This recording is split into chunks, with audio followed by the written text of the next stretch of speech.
Emerald Fennell, who takes the part of a younger Camilla, joked she was relieved not to have been thrown in the tower, but the pair appeared to get on like a house on fire.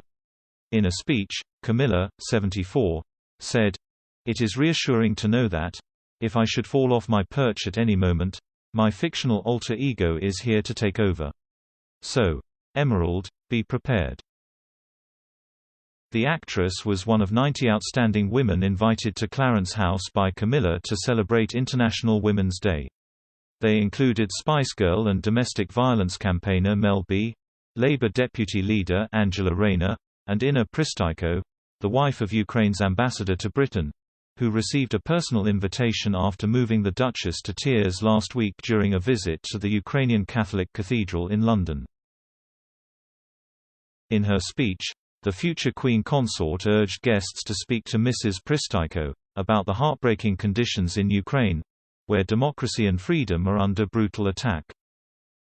She also acknowledged the advances made by women in Britain since the first International Women's Day on March 8, 1913, from equal voting rights in 1918, to equal educational rights in 1944 and the right to equal pay in 1970.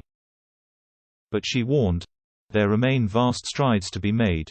On the current trajectory, we will need more than 135 years to close the gender gap worldwide. But let us take a moment to thank the women and men who have, for decades, fought hard for justice and equality. I should, in particular, like to thank all of you for your outstanding leadership that inspires women and girls across the globe." The Duchess paid tribute to personal heroes including Holocaust survivor and fearless anti-prejudice campaigner, Eva Schloss, taboo-breaking Irish author, Edna O'Brien, and the brilliant Erica Asakwe, a survivor who has recently changed the law on the time limits on reporting domestic abuse incidents. After meeting the Duchess, Ms. Fennell, 36, said, "It was absolutely delightful. She is such an impressive person.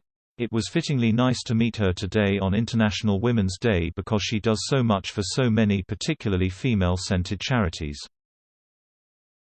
I was nervous I might be thrown in the tower, but so far so good. She's been in the spotlight for a long time and has always weathered it with a lot of humor and grace and good humor." She and Camilla chatted for a few minutes, but when asked about the conversation, Ms. Fennell remained tight-lipped and replied with a smile, "You know what, I'm going to be very discreet. Because if I've learnt anything, it's, loose lips sink ships." She said she had not been able to do much research on playing Camilla in The Crown as there was little television coverage of her at that age.